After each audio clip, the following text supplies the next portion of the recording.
오늘도 3월 초 하루 법회 시작 전처럼 서로 마주보고 합작하도록 하십시오.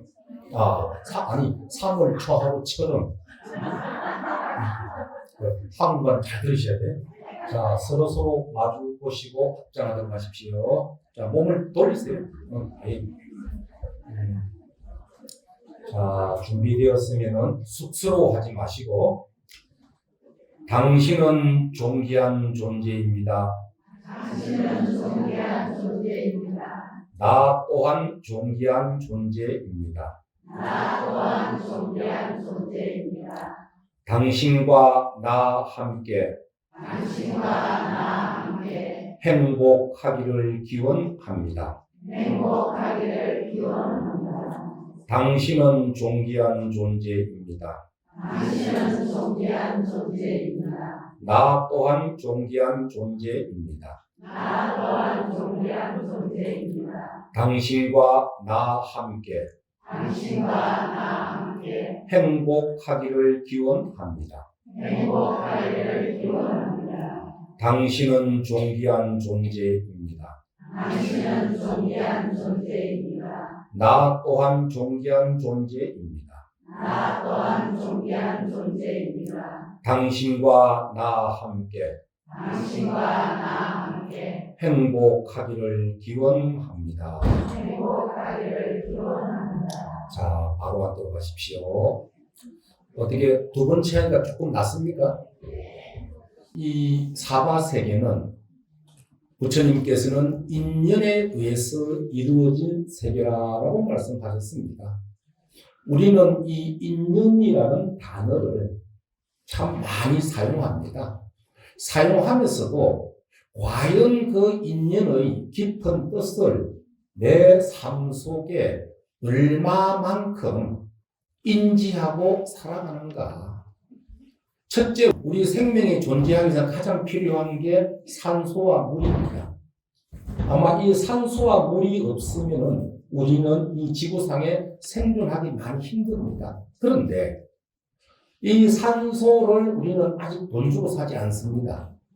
그러나 물은 요즘 생수가 워낙에 다양하다 보니까 생수는 사 먹습니다. 그러나 그래도 아직까지 요즘 다양하게 집에 어떤 정수기나 그런 것을 설치를 해가지고 생수를 먹습니다. 그러니까 너무 쉽게 접하다 보니까 소중함을 우리는 망각하고 살아갑니다. 그런데 이런 것만이 아니라 여러분을 가장 행복하게 하는 사람이 누굽니까? 아마 여러분의 가족이 아닐까 싶습니다. 그런데 가족은 늘 옆에 있다 보니까 당연히 나를 행복하게 만들어주는 존재임을, 그런데 이 행복하게 옆에 가족이 만들어주지 못하면 우리는 마음속에 불만이 생기기 시작합니다. 그런데 그냥 불만도 아니고 내가 너를 위해서, 가족을 위해서 어떻게 근심했는데 너희들이 이룰 수 있을까? 그래서 우리가 살아가면서 가장 나를 힘들게 하는 존재는 멀리 있는 것이 아니라 가장 가까운 사람입니다. 그런데 그 가장 가까운 사람은 나에게 있어서 그 무엇과도 바꿀 수 없는 소중한 존재입니다. 그런데 여러분들 소중하면 일단 여성분들은 뭡니까?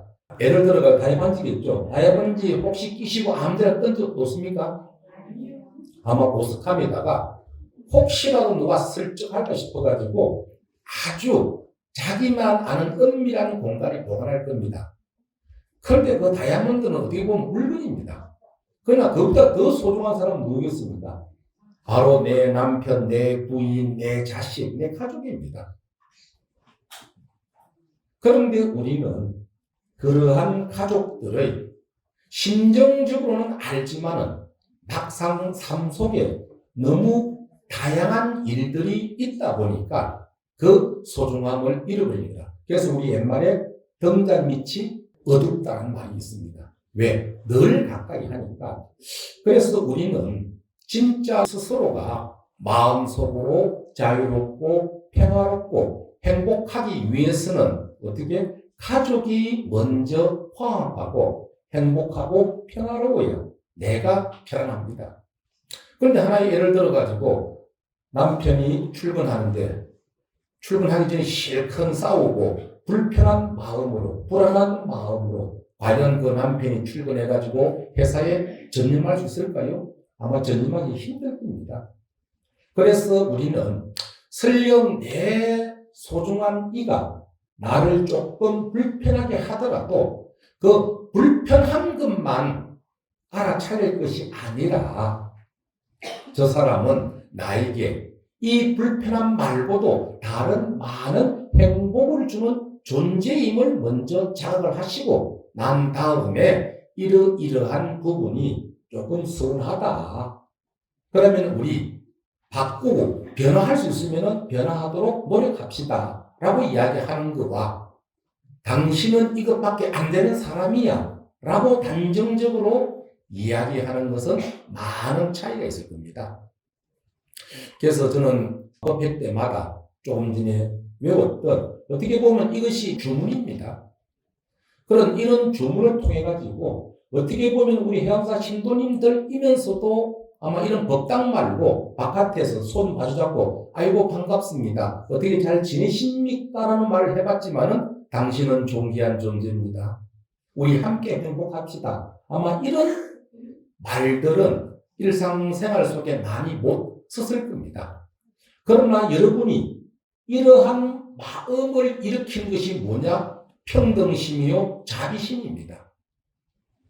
그럼 이런 평등심과 자비심을 사찰 안에서 법당 안에서만 사용할 것이 아니라 여러분의 삶 속에 일상생활 속에서 사용하신다면 그 말을 듣는 사람은 얼마나 행복할까요?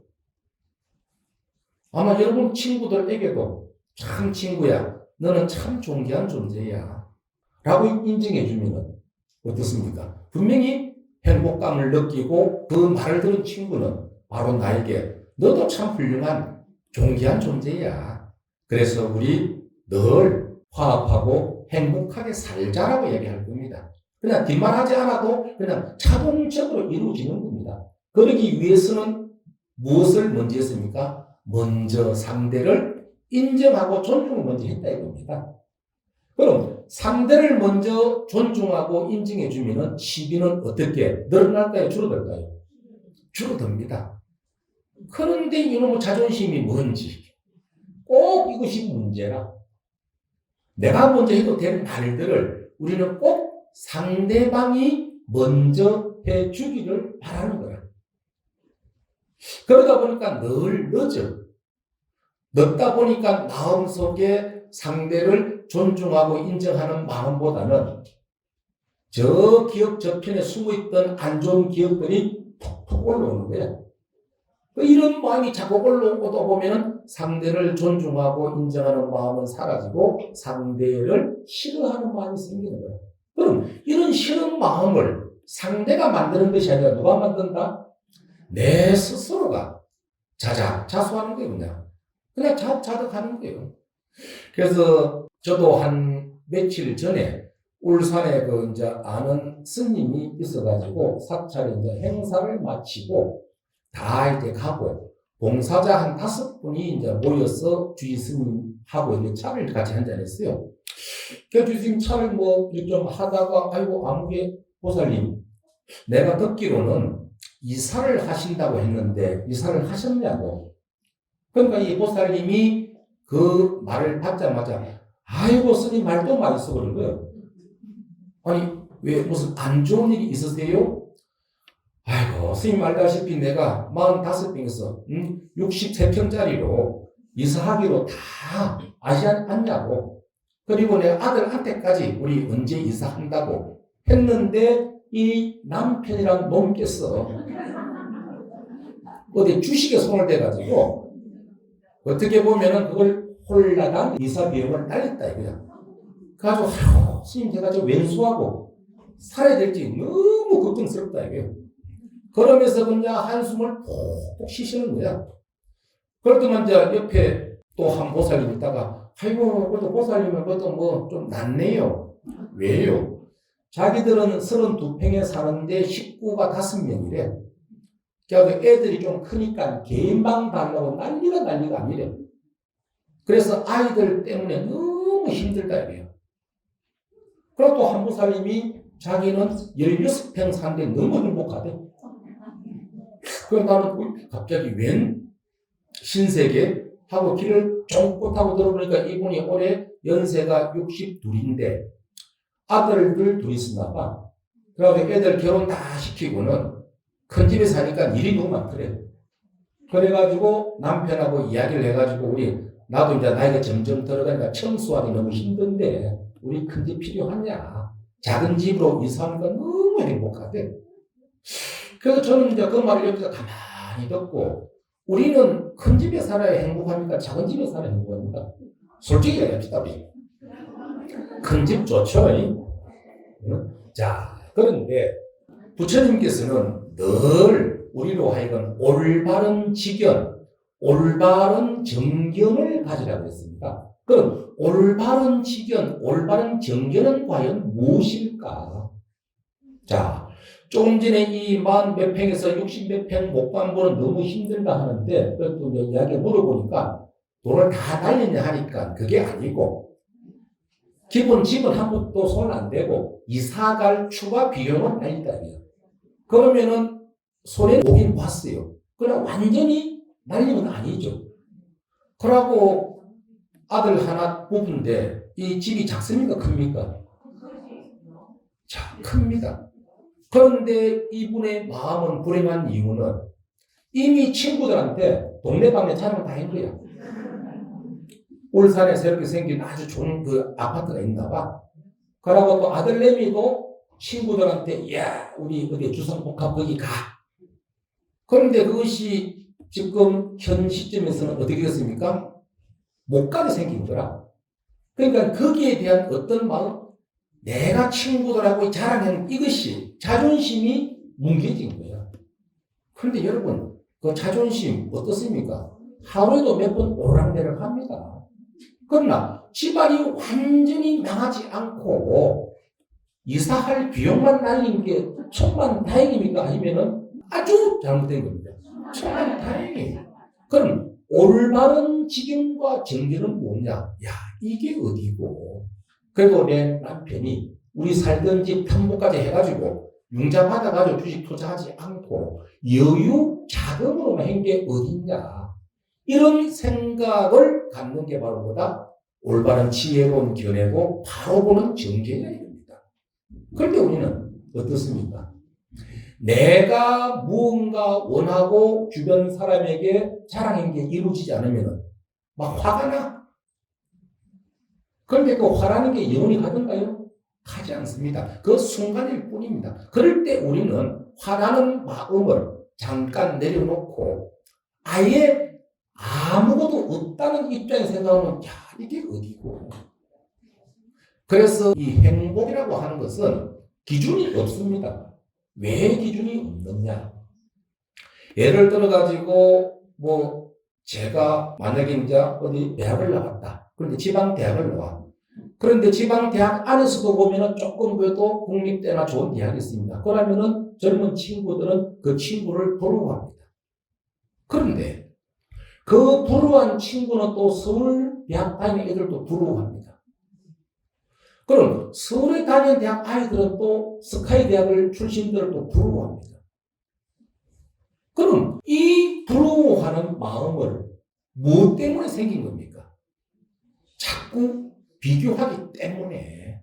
그러면 모든 사람이 서울대나 고대나 연대 나와야 행복하다 그러면 절대 다수의 대학 나온 사람들은 다 불행합니까? 아니죠. 이런 아님을 우리가 알아차림이 지혜로운 지견이요 바로 정견이라 이겁니다. 그런데 우리는 늘 부처님의 이런 말씀들을 배우시면서도 여러분들은 내한테 어떤 그런 불만스러운 내가 원하는 바가 이루어지지 않으면 뭐부터 문제냅니까? 화부터 문제냅니다. 화를 내면서 또 그래도 나는 왜 치질도 복이 없을까? 아니 그 전생에도 왜 소급시켜? 그러면서 아주 부정적인 생각만을 끊임없이 일으키는 거야. 그러다 보니까 세상은 행복하면서도 등잔 밑이 어둡다듯이 이미 그 도리를 알면서도 자꾸 바깥으로만 향해서 무언가의 행복을 추구하려는 마음을 갖고 있는 거예요. 그래서 항상 제가 늘 이야기해서 알아차림이라는 것은 바로 지금 이 순간, 왜 이 순간을 알아차려야 되느냐. 지금 우리가 어제라 그러면 이미 과거입니다. 어제는. 그러면 다시 내가 그 어제의 시간으로 돌아갈 수 있어요, 없어요? 아무도 못 돌아가요. 그럼 내일은 미래입니다. 미래를 가져올 수 있어요? 생각은 할 수 있어요. 그러나 가져올 수가 없어요. 그러면 뭐냐? 지금 나에게는 늘 지금이라는 이 소중한 시간이 바로 뭐다? 과거요, 현재요, 미래, 3세가 하나로 뭉쳐져 있는 겁니다. 그리고 내가 아무리 무언가를 요구하더라도 지금 이상은 벗어날 수 없다 입니다. 그러면 뭐냐? 바로 임재스님 저번에 이야기처럼 수처작조, 지금 현재 있는 내 자리에서 내가 할 수 있는 일에 최선을 다하고, 그리고 내 삶의 주인은 내 주변인이 아니라 내 스스로임을 자각을 하셔야 된다 입니다. 여러분들 동쪽, 그러면 다들 해 뜨는 쪽을 동쪽이라고 이야기하죠. 그리고 서쪽은 해 지는 쪽입니다. 그러면 서쪽과 동쪽의 중심에 누가 있죠? 바로 여러분이 있는 거예요. 여러분이 지금 이 자리가 말고 서울에 있으면 또 동쪽이 달라집니다. 또 인천에 있으면 또 동쪽이 달라집니다. 그럼 모든 판단 기준은 누구 중심이다? 자기 중심이다. 그렇기 때문에 내 삶의 주인은 누구다? 나다 이겁니다. 그런데 우리는 늘 내 스스로가 삶의 주인이면서 자기 스스로는 돌아보지 않고 늘 내보다 잘 나가는 사람, 잘나는 사람, 많이 가진 사람을 자꾸 쳐다봐. 쳐다보면서 나는 왜 저렇게 되지 못할까? 뭐 함부로도 안 쳐다본다네. 자, 어디 보면은 안 쳐다보신 분이 가장 현명한 분이라고 될 수 있습니다. 그러나 이것은 제가 뭐 쳐다본다 해가지고 다 쳐다본 건 아니에요. 왜? 우리는 이 헌법이라는 곳에 보면은 각자 개개인의 종교의 선택의 자유가 있습니다. 그래서 다 뭐 불교 믿으라는 법 없어요. 다 교회 다니라는 법 없습니다. 왜? 우리는 각자가 내 삶의 주인이기 때문에 내가 쳐다보고 싶으면 쳐다봐도 되고 쳐다보기 싫으면 안 봐도 됩니다. 그러나 제가 이야기하는 것은 누군가를 쳐다봄으로써 나를 불행하게 만들지 마라, 이런 이야기입니다. 그래서 가장 현명한 이들은 흔히 도인들이 이런 말씀하시죠. 평상심이 도라는 말을 참 많이 합니다. 과연 그 평상심이란 마음은 어떤 마음일까? 바로 모든 조건과 비교와 그러한 것들을 내려놓는 마음을 우리는 평상심이라고 이야기할 수가 있습니다. 그런데 이 평상심은 참 안 됩니다. 저도 평상심을 가지려고 하지만은 때때로 내 마음에 안 드는 말을 들으면 나도 모르게 마음속에 실체는 잘 안 보이는데 화난 놈이 불뚝불뚝 올라옵니다.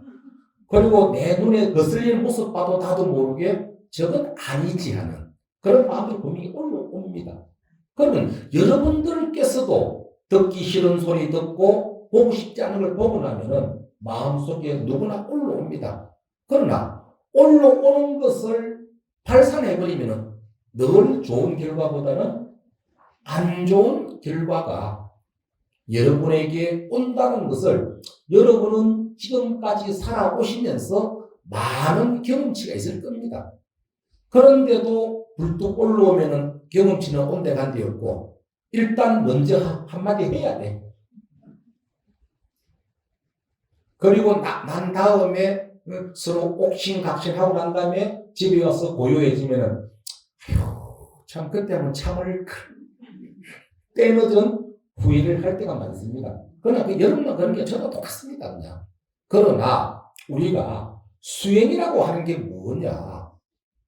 내가 열심히 기도하고 열심히 사경하고 열심히 독경하고 열심히 주문을 배운다 가지고 내가 바로 도인되는 거 아니에요. 이런 다양한 시행착오 속에 이것은 잘못되었다는 것을 내가 자꾸 뭐한다? 알아차리는 거예요. 알아차림을 통해서 지금 내 이 감정 속에 내가 분명히 상대에게 어떤 표현을 하면은 분명히 뭐다? 안 좋은 결과가 올 것이라는 것을 빨리 뭐한다? 알아차린다 이거예요. 그러면은 화내는 마음이 한 번 정도 쉬어갈 수 있다 이겁니다. 이러한 것들이 쌓이고 쌓였어. 나중에 어느 정도 정점이 되면은 그래 이야기하세요. 네 알겠습니다. 한 귀로 듣고 귀 왜 두 개입니까? 듣고 흘리면 돼. 그런데 우리가 왜 싸웁니까? 상대가 나를 무시하니까. 나를 인정하지 않으니까 싸우는 거예요. 그런데 네 알겠습니다. 그러면은 이미 상대가 나를 인정하는데 화낼 이유가 없잖아. 그런 건 한 귀로 흘리는 거예요. 그러나 그 사람의 말이 맞으면은 새겨야겠죠. 그러나 말이라고 다 맞는 게 아니에요. 또 제가 하는 이야기가 다 맞는 게 아니에요. 왜? 각자 사항 따라서 다 다르기 때문이에요. 그런데 우리는 늘 자기 생각, 자기 주장, 자기 고집을 내려놓기가 잘 안 되는 거라. 그러다 보니까 모든 일들의 중심에서 자기 편협된 생각을 가지고 답을 얻기 때문입니다. 아마 여러분들에게 제가 종종 아마 이런 이야기 했을 겁니다. 어느 사찰에 한 보살님 두 분이 1박 2일로 이제 기도를 왔어요. 그런데 이제 한 보살님이 자기는 어떻게 일이 있어가지고 약속을 하니까 조금 늦게 올라왔나 봐. 그런데 법당에 보니까 아주 큰 소리로 지극정성으로 관음 기도를 하고 있었어요. 그런데 관음 기도가 관세음 보살이 아니고 관세음 보살 관세음 이러고 있는 거예요. 그래서 이 보살님이 아닌데 관음 기도는 관세음 보살을 해야 되는데 그래가지고 이제 친구야 와, 니 지금 기도 잘못하고 있다. 뭐가 잘못하고 있는데 관세음 보살 해야지 관세암 보살은 안 된다 이거야. 그러면 조금 내가 지혜롭다 그러면은 내가 잘못했구나 인정하면 되는데 인정됩니까 안 됩니까? 아니다. 나는 이렇게 배웠다. 그런데 둘이 이제 왜 인정 안 하면 뭐가 생긴다? 싸움이 생기거든. 그래가지고 이제 거절에 이제 큰 스님만 찾아간 거야. 스님. 관세음이 맞습니까? 관세암이 맞습니까? 그런데 얼굴 보니까 막 상기가 돼가지고 이건 뭐 아주 말 잘못해 큰일 나겠거든. 내가 요 경전을 자세히 한번 보고 내일 이야기해 줄게. 한 거예요. 그래가지고 이제 이 두 분이 이제 각자 방으로 와가지고는 아무도 사람이 이고 싶거든. 그래가지고 그 노스님이 호박죽을, 범벅죽을 참 좋아했나 봐. 그래갖고 고기 가지고 아주 모르게 해가지고 스님 드세요. 한 거야. 그러면서 스님, 내일 관세음이라고 좀 이야기해 주세요. 라고. 그러나 스님 맛있게 드시고, 알았다고. 그래갖고 한참 있으니까 스님 국수를 좋아하다 보니까 국수를 또 한 분이 가져온 거야. 스님요, 관세암이라 주있어. 알았다. 그래가지고 이제 아침이 떡 돼가지고 이제 아침 공양 떡 하고는 이제 두 사람이 앉아가 스님 관세음입니까? 관세암입니까? 묻거든. 그러니까 스님이 어제 내가 밤 한숨 못 자고 경전을 비벼봤다. 그래서 한 경전 호박 범법경에서는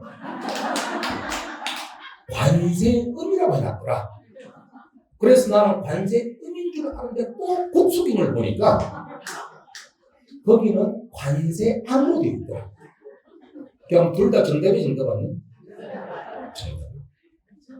자, 이게 어떤 마음이냐? 내 생각이 무조건 옳다라는 자기 아직, 자기 고집에서 벗어나지 못했어 이런 문제가 생기는 거예요. 기도라는 것은 분명히 그 방식에 올바르게 하는 게 맞긴 맞습니다. 그러나 지역 사람들, 저도 요 경상도 출신이라 쌀이 잘 안 됩니다. 쌀 발음 잘 안 돼. 그럼 쌀 하면 아니 그 쌀. 그런데 서울 사람들은 왜 그래 잘 돼? 그러면 이 지역 따라 가지고 똑같은 음도 다르게 들릴 수가 있는 거예요. 그럼 이 단어가 중요한 것이 아니라 내가 간세암이든 관세음이든 보살님을 지극한 마음으로 일념으로 증명하면은 관세음 보살님의 가피는 분명히 있을 것이라는 믿음이 가장 중요한데 우리는 이런 믿음이 가장 중요한 것은 다 팽개치고 글자 하나 가지고 맞니 안 맞니 시비를 걸고 살아가는 게 뭐다? 우리의 삶이다 이겁니다. 여러분들께서도 가족끼리, 친구끼리 또는 도반끼리 곰곰이 어떤 문제 때문에 서로서로 나 니하고 말 안 해. 다시는 니 보나봐라. 이러지만은 막상 시간이 지나면은 곰곰이 그 문제를 보면은 진짜 별거 아니라. 진짜 별거 아니라. 그래서 저는 여러분들한테 이야기하고 싶은 게 누가 네 이야기를 하더라. 듣고는 절대 그 말을 100% 신뢰하시면 안 됩니다. 그런데 우리는 어떻습니까? 야야 어디 가니까 그 애가 니를 막 험담하더라. 그러면 그 말에 꽂혀가지고 지가 뭔데? 지가 얼마나 잘났다고? 뭐 지는 뭐 잘하나? 아, 그 나쁜 여자네? 막 이렇게 화를 내는 거야. 그런데 카드라 통신은 믿어야 됩니까? 안 믿어야 됩니까? 에이, 다 믿으면서 뭘 또 안 믿는다 그래. 그래서 저는 우리 여러분이 진짜 행복하고 평화로우시다 그러면 카드라는 어떻게 카드라 해가 떼야 됩니다. 그래 놓고는 다음에 그 친구에게 참말이냐 안 그러면 상자 대면시키면 절대 말 안 합니다. 나 그런 말 했나 기억이 안 나는데 대부분 다 그렇습니다. 그래서 그런 오해를 여러분이 상대방이 주거나 여러분이 받지 않기 위해서는 여러분이 늘 어떤 말을 올바른 말을 해야 됩니다. 이 올바른 말은 뭐냐? 사실 있는 그대로 이야기해야 됩니다. 그런데 우리는 꼭 보면 어떻습니까? 남한테 이야기할 때 살을 살짝 붙입니까? 뺍니까? 살짝 붙입니다. 그런데 여러분 몸에 붙는 살은 싫어하면서 아니 왜 이야기 살은 그렇게 붙이세요? 응? 그래서 여러분 스스로가 자유롭고 평화롭고 행복하기 위해서는 여러분이 직접 눈으로 보고 여러분이 직접 귀로 듣지 않는 것은 상대방에게 뭐한다? 전하지 않는다. 그렇게 해야 됩니다. 요즘 보면은 참 이 방송 매체가 뛰어나다 보니까 뭐 별의별 유튜버가 있고 또 방송도 보면은 보수 방송, 진보 방송 하다 보면은 일반 마음이 늘 갈 때 같은 사람은 어떻습니까? 막 흔들립니다.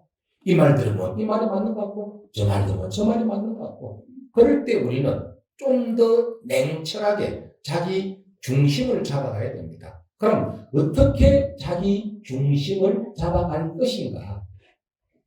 자, 조금 전에 제가 호박범법경과 국수경을 이야기하듯이 어떤 사람이든지 자기 중심적으로 자기 이익되는 쪽으로 생각한다는 사실을 여러분이 아셔야 됩니다. 그럼 나도 그런데 다른 사람도 어떻겠습니까? 똑같다 이겁니다. 그런 출발점에서 여러분이 상대방의 말을 잘 들으면 되는데 그렇지 못하고 상대방도 분명히 보면은 자기 생각, 자기 주장이 옳다고만 이야기하지 내 주장이 잘못됐어요 이야기하는 사람 봤습니까? 아무도 없습니다. 방송 패널들 나와서 막 이야기하면 무조건 지 주장이 옳다고 의거지는 참 많습니다. 그것이 뭐다? 인간들이 가지고 있는 속성임을 여러분이 먼저 인정해야 된다. 그러나 분명히 여러분과 맞는 부분도 있고 맞지 않는 부분도 있을 겁니다. 그러나 여러분은 무엇을 찾아가야 되는가? 여러분이 평소 올바르다라고 정견이라고 이 정견을 정사유, 사유를 통해서 맞다고 생각되는 부분을 늘 가지고 있어야 돼요.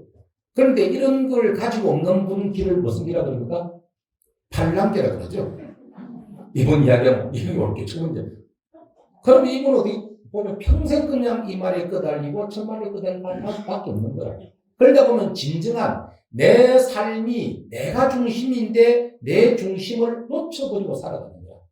이것이 보면은 옛날 이솝 우화에 보면은 12마리 돼지 소풍놀이 아시죠? 이 봄날에 12마리 돼지가 소풍을 갑니다. 그러면 겨울을 건너갑니다. 리더되는 돼지가 무사히 다 건너왔나 싶어서 하나, 둘, 셋, 넷, 11명입니다.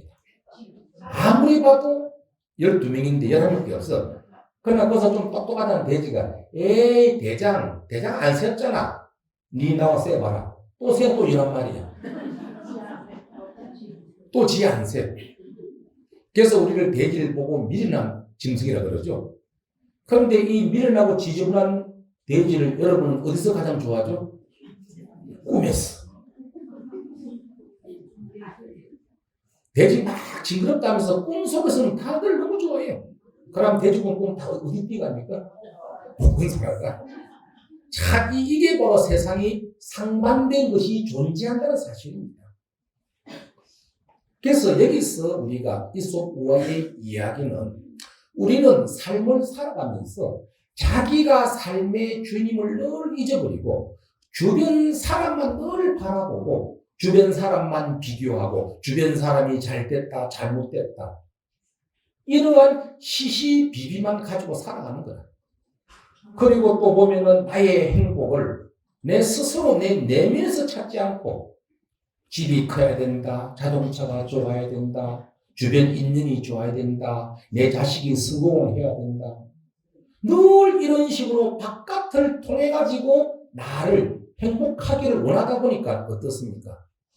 아무도 제가 한 작년인가 어떤 여성분 에세이를 봤는데 이분이 59인데 삶이 너무 허전하대.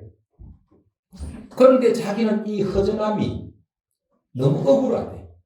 왜 억울하냐? 이분은 결혼해가지고 진짜 남편과 자식을 위해서 남편 잘 되고 자식 잘 되면 그것이 자기의 삶의 전부의 행복인 줄 살았대. 그런데 남편도 나름 승승장구하고 그리고 아이들도 좋은 대학 나와서 다 결혼하면 같이 삽니까? 따로 삽니까? 따로 살아버려. 그리고 남편은 너무 잘 나가니까 집에 또 너무 천천히 들어오셔. 그러니까 맨날 집에 혼자만 있는 거라. 그러다 보니까 이게 뭐지? 내가 무엇 때문에 살았지? 나는 분명히 내가 열심히 하면 나는 행복할 줄 알았는데 전혀 행복하지 않는 거야. 이거는 여자분들만의 문제가 아니에요. 남자분들도 회사나 자기 직장에 헌신하다가 나이 들면 뭐 해야 됩니까? 정년 퇴직 무조건 해야 됩니다. 그걸 퇴직하는 순간 할 데가 없다 그럽니다. 왜? 집에 부인하고는 자주 친밀한 시간들을 못 가다 보니까 집에 왔어도 괜히 뭔가 모르게 외톨이 같고 또 아이들하고도 늘 직장 생활에 치우치다 보니까 자주 관계가 없으니까 또 아이들하고도 스무스무하고 그러다 보니까 분명히 이 사람은 회사와 가족을 위해서 열심히 살았 같은데 막상 은퇴하고 나니까 아무것도 없다 이겁니다. 이것이 바로 조금 전에 12마리 돼지처럼 늘 그냥 옆만 보고 살아온 바로 결과입니다. 그래서 우리 불자님들은 내가 행복하기 위해서는 분명히 내 가족도 분명히 행복해야 됩니다. 그러나 일단 여러분이 여러분의 삶에 당당하고 자신감 있어야 여러분의 가족도 덩달아서 행복해질 수가 있습니다. 그러기 위해서는 분명히 내 가족을 잘 건수하는 건 맞습니다. 그러나 그렇게 하면서도 바로 여러분의 마음을 잘 챙기셔야 됩니다. 그럼 이 마음을 잘 챙기는 방법은 뭐냐? 가족이 같이 하지 않아도 여러분 혼자서도 행복해질 수 있는 방법을 찾으셔야 됩니다. 이 방법은 하루아침에 이루어지는 게 아닙니다. 분명히 다양한 방법들이 있을 겁니다. 그러면서 그 방법을 통해서 여러분은 참 나 행복하다. 나 참 평안롭다. 이거는 독서도 될 것이고 음악을 듣는 취미도 될 것이고 또 무언가를 배우는 취미도 될 것이고 또 운동도 될 것이고 그래서 누구와 같이 하지 않더라도 여러분 홀로 행복해지는 방법 스님들 같은 경우에는 조용히 명상을 한다거나 또는 사경을 좋아하시는 분들은 사경을 한다거나 또 독경을 좋아하시는 분은 독경을 한다거나 분명히 이것도 여러분이 하면서 자꾸 즐거움이 생기면 이것이 바로 나에게 큰 행복을 가져옵니다. 그래서 여러분들이 여러분 스스로가 행복해질 수 있는 방법을 멀리서 찾지 마시고 가장 쉽게 할 수 있는 것을 하나하나 찾아가십시오. 그러면 여러분의 마음이 충만하면 그 충만한 마음 속에서 나오는 얼굴의 모습이나 말 한마디 한마디나 그리고 행동 하나하나는 바로 여러분의 주변을 늘 활력이 넘치는 그러한 가족과 그러한 이웃을 만들어 갈 겁니다. 왜? 우리 환자 옆에 가면 어떻습니까? 나도 환자가 됩니다. 그러나 건강하고 활기찬 사람 옆에 가면 나도 모르게 그 에너지를 받는 것처럼 그래서 우리 불자는 누군가가 나에게 좋은 에너지를 주기를 바라지 말고 내 스스로가 내 안에 있는 에너지를 계속 키워야 됩니다. 그러기 위해서는 가장 중요한 것은 바로 철저한 믿음입니다. 해운대는 가장 높은 산이 무슨 산이죠? 장산이죠. 기장선은 월흥산이 높아요? 안 그러면 불광산이 높아요? 기장 사시는 분 없어요? 그러면 우리 그냥 불광산으로 합시다. 장안산 바로 뒤에. 자, 분명히 불광산이 있고 장산이 있는 거 여러분 믿습니까? 안 믿습니까? 왜 사실이 있으니까. 자, 이것이 바로 저기는 분명히 있다고 하는 게 바로 믿음입니다. 그런데 정상에 올라간 사람 몇 분 있죠? 아마 등산 좋아하시는 분은 올라간 분도 계실 겁니다. 그러나 올라가지 않는 분도 있어요. 그런데 왜 안 올라갔을까요?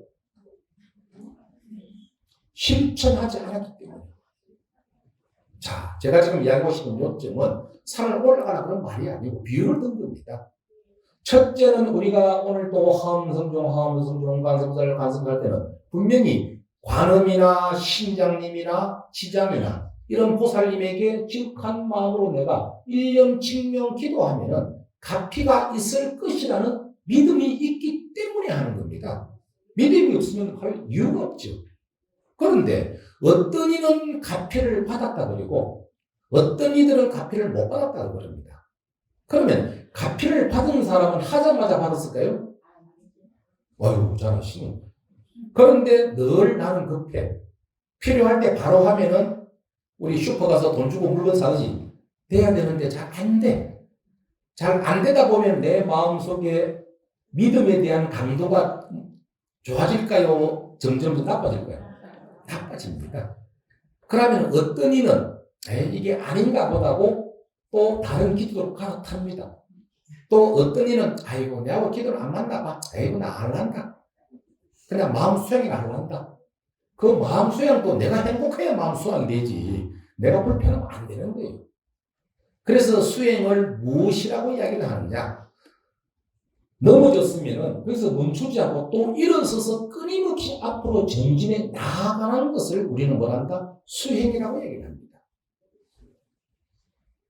자, 아무리 천천히 가더라도 끊임없이 움직이는 사람은 우리 이수고의 토끼와 거북이 경주 나오듯이 움직이는 이는 언젠가는 목적지에 도착합니까? 도착합니다. 너무 잘 알아요. 저도 알아요. 그런데 잘 안 돼요. 왜? 핑계가 너무 많아. 핑계가. 그런데 이런 핑계들도 그런 기도하는 것이 생활화가 안 되기 때문이에요. 생활화가 안 되기 때문에. 저도 한 번씩 100일 기도 처음 마음을 낼 때는 참 즐겁습니다. 그러면서 무엇이든지 할 수 있는 용기가 막 생깁니다. 그리고 한 10일쯤 할 때까지는 아주 신심이 나가지고 목이 쉬는 줄 모르고 합니다. 그런데 10일쯤 딱 넘어가면은 이거 100일 너무 좀 오래 했나? 마음에 부정적 생각이 솔직히 일어납니다. 그런데 그것이 한 번 일어났냐? 꾸준하게 일어나. 내가 왜 기도 안 됐을까? 그런데 꼭 또 보면 기도할 때 또 무슨 일이 생겨. 어떤 일이? 어떤 도반 스님이 야 이번에 여행 경비 다 해줄게 가자. 그런데 왜 꼭 기도할 때만 그 소리 하냐고. 또 뜬금없이 한 1년 만에 연락 와가지고 야 내 부산 왔는데 내 맛있는 거 사줄게. 나 기도 중이야. 그럼 기도 열심히 해라. 이제 그런 일들이 자꾸 생기다 보니까 마음속에 하고 해야 된다는 마음과 어떻게 핑계를 대가지고 합리적인 핑계를 대가지고 누가 보더라도 기도를 중간에 포기할 수밖에 없는 이유를 만들고 싶어. 그런데 이것이 한 50일 넘어가면 점점 부정적인 생각들이 사라지기 시작합니다. 그래, 이왕 시작인 거 끝까지 한번 해보자. 그러면 또 점점 힘이 생깁니다. 그럼 이게 하나의 뭐다? 고비거든, 고비.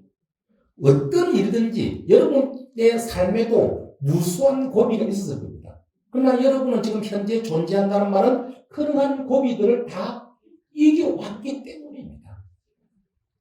그렇기 때문에 여러분은 하찮은 별 볼 일 없는 사람이 아니라 어떻게 보면은 진짜 현재까지는 여러분의 삶을 이긴 불교로 말하면 대장부라고 할 수 있습니다.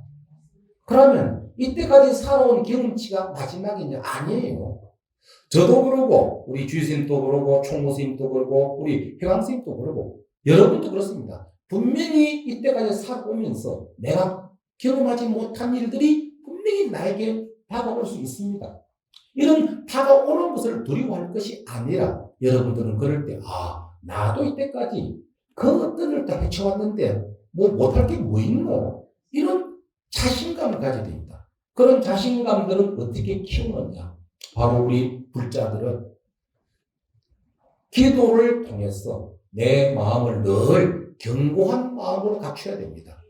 그러면은 이 견고한 마음이 나에게 어림이 오더라도 분명히 제불보살님께서는 나를 뭐한다? 보호해 줄 것이다.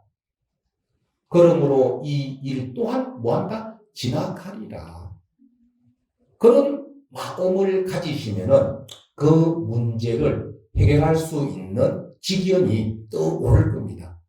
그러나 불안하고 조급하고 황망하면은 우리는 그 문제를 풀 수 있는 지혜로운 견해를 못 가집니다. 우왕좌왕합니다. 그러나 내 마음이 어떤 일을 당하더라도 견고하면 어떻습니까? 그 문제를 풀어나갈 답이 여러분 스스로가 알아차릴 수 있다 이겁니다. 그러기 위해서는 여러분은 기도하는 와중에 힘들더라도 멈추지 마시고 비록 천천히 가더라도 한 걸음 한 걸음 철저한 믿음 속에 한 발 한 발 앞서 나아가신다 그러면은 분명히 여러분은 여러분의 어떤 삶이 후회스럽지 않고 죽을 때 참 한평생 나 그래도 열심히 잘 살았어 하면서 웃으면서 임종을 맞이할 수 있지 않을까 싶습니다. 그리고 아까 제가 이야기했듯이 내가 행복하지 못한 이유는 나를 바라보기보다는 자꾸 주변에 사람들을 바라보고 또 절대 또 보면 내보다 못한 사람도 잘 안 바라봐. 꼭 보면은 뭔가 모르게 조금 물등이 나은 사람 자꾸 비교하는 거다. 그러나 여러분 비교는 나를 불행하게 만들지 절대 행복하게 안 만듭니다. 아까 제가 대학교 이야기했듯이 지방대 나온 데서 불행하면 아니에요. 서울대 나온 데서 행복하면 아니에요. 내가 어떻게 살아가느냐가 중요한 것이지 학교가 나를 그렇게 행복과 불행을 만들어주지 않는다 이겁니다. 그래서 여러분들이 이러한 사실, 이러한 것들을 여러분이 깊이 어떻게 된다? 바라봐야 된다 이겁니다. 이 세상은 분명히 인과 연에 의해서 이루어진 데였습니다. 지금 오늘 우리 해강사 앞바다는 약간 파도가 있습니다. 그런데 파도는 왜 생겼죠? 이 바닷물이 바람을 반전해가지고 파도가 생겼습니다. 그러나 이 파도도 다시 고요함을 반전하면 어떻게 됩니까? 그냥 고요한 바닷물이 됩니다.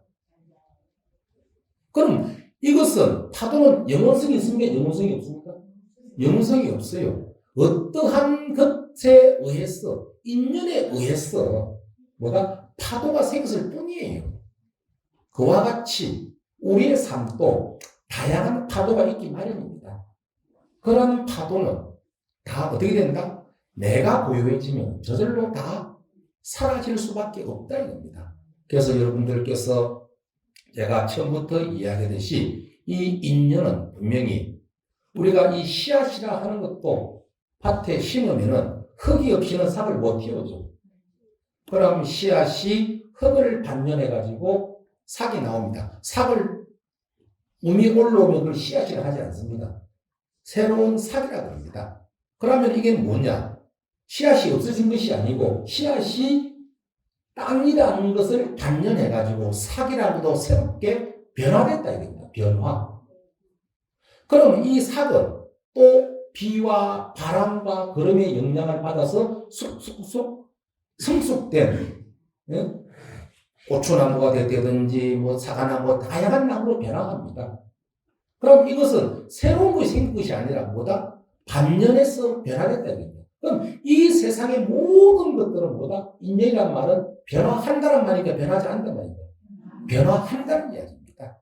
그것이 바로 재행무상이요 제법 무아의 진리입니다. 그런데 우리는 살아가다가 분명히 아마 여러분들께서 결혼할 때 너무나 우리 평생 사랑하자 하지만 평생 사랑되던가요? 그럼 뭐라 그럽니까? 자기도 변해놓고는 상대방 보고 사랑이 식었니? 아이고 아니에요. 그냥 뭐다? 변화했을 뿐이다 이겁니다. 내가 아무리 젊어서 이뻐도 그 이쁨이 영원하던가요? 아니에요. 그냥 변화 자체를 우리는 어떻게 된다? 받아들이게 됩니다. 그러면은 옆에 사람이 변하는 게 정상입니까? 비정상입니까? 그렇죠. 그럼 나도 변하는 게 뭐다? 정상이다 이겁니다. 이렇게 생각을 자꾸 여러분이 내 삶에 인연의 법칙을 자꾸 이렇게 반영하셔야 돼. 그래야 내가 자꾸 자존감이 올라가. 자존감이. 그런데 아이고 스님 아니 옆에 대는 엄청 이쁜데요. 그거는 뭐 손 좀 받겠지 뭐. 뭐 후하게 기술을 받다든지 투자를 했다든지. 그러면 나도 투자하면 돼. 그러나 그 투자가 영원하냐? 아니다 이거예요. 항상 그 아름다움은 10대의 아름다움이고 20대의 아름다움 점점 연세 드신 분이 나이 70대인데 주름이 하나도 없다. 그건 아름다움이 좀 아니라고 생각합니다. 70 정도 되면은 이 말에 주름도 몇 개 있고 정말 할머니다운 우리가 이야기하는 보편적 할머니다운 모습이 있을 때 참 아름다우시구나 이야기를 합니다. 그러나 처음에는 아이고 피부도 좋으시냐면서는 보톡스를 얼마나 먹기에 또 얼마나 땡겼기에 또 저럴까. 어떻게 보면 자칫 잘못하면 추하게 보인다 이겁니다. 무슨 말 아시겠습니까?